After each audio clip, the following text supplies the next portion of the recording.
lorsqu'un immigrant arrive dans un nouvel endroit, il est un peu déboussolé. Avec le temps, il finit par s'adapter.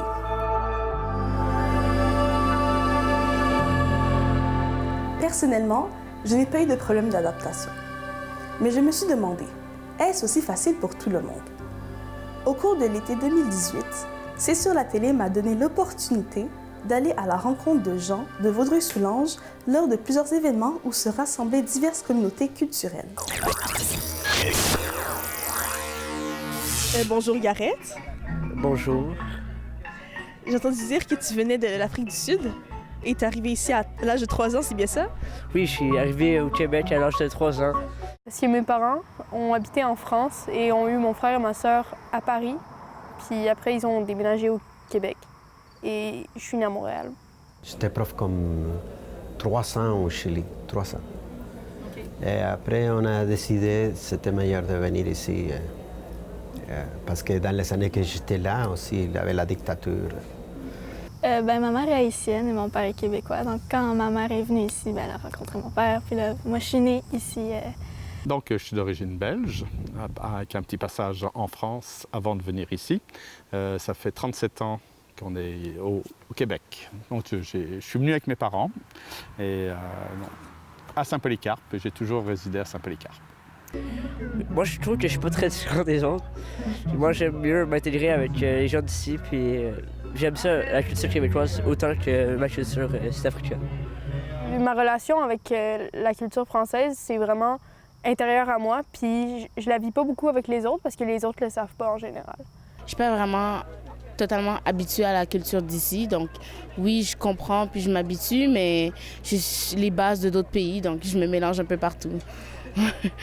Je fais partie des ruraux, je vis à la campagne, mais de dire qu'on pourrait voir une différence dans l'acceptation entre la ville et la campagne, moi, je n'ai pas vu ça. Pour moi, ça a toujours été égal partout. L'adaptation, c'était très vite, très vite. Je pense que la part plus difficile, c'est de passer l'examen de la langue, la langue française. Grâce à la famille, à la parenté, ou au nouveau cercle d'amitié que l'on se forge, chacun et chacune doit s'adapter à son nouvel environnement.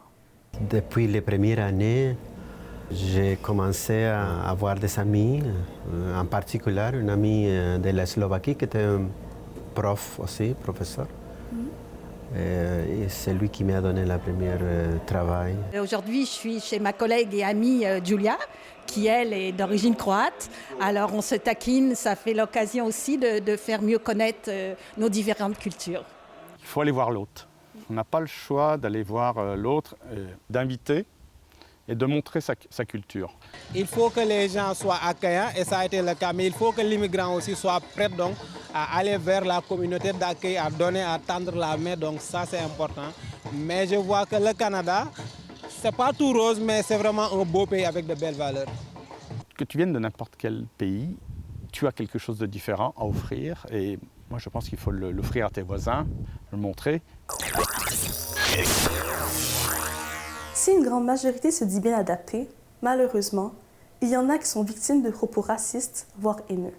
Quand j'étais plus jeune, mon accent français était vraiment plus intense. Puis il y avait du monde qui me niaisait beaucoup avec ça. Puis une couple de fois, c'était vraiment de l'intimidation. C'était vraiment juste comme la violence verbale, voire très légèrement physique. Les jeunes à l'école, des fois, ils disent des choses tellement méchantes. Puis je pense même pas qu'ils s'en rendent compte des fois. Même des propos racistes, homophobes ou juste dégradants pour les femmes ou whatever. On entend ça un peu partout dans la rue, à l'école, à la télé ou sur l'Internet aussi. Au début, tu te fais dire, tu étais à l'école, il y en a quelques-uns qui me traitaient de maudit français. Non, tu peux me dire crise de belge, mais pas maudit français. Faut au moins, si tu m'insultes, insulte-moi dans ma nationalité. Souvent, je préfère prendre les choses à la blague. Puis quand on m'insulte ou quoi que ce soit par rapport à ma couleur de peau, mes origines, je dis merci, ça me fait plaisir que tu l'aies remarqué. Puis au moins, ça me donne de l'importance quelque part parce que la personne s'est quand même arrêtée sur le fait que je sois d'une autre origine. Je suis dans une situation de privilège parce que je suis une fille blanche. Puis même à ça, je me suis fait niaiser à propos de ça. Puis ça m'a fait réaliser à quel point il y a des gens qui doivent l'avoir tellement plus dur que moi. Genre. Mais vous, qu'est-ce que vous pourrez faire pour améliorer les choses? Il faudrait déjà que les gens voyagent plus, comme ça ils pourraient connaître plus de culture, ou sinon, c'est comme nous, on pourrait peut-être leur montrer un peu notre culture. Ouais. Alors, tout le monde a sa part de travail à faire là-dedans, puis même ceux qui ne se sentent pas concernés par ça, quand tu fais pas partie de la solution, c'est que tu fais partie du problème. Puis tout le monde a un rôle à jouer là-dedans, et on est une société, puis il n'y a pas de eux, puis de nous, puis il n'y a pas de lui, puis de moi, il y a juste nous. Pour rendre la transition plus facile, chacun doit aller à la rencontre de l'autre pour réduire les limites de l'inconnu.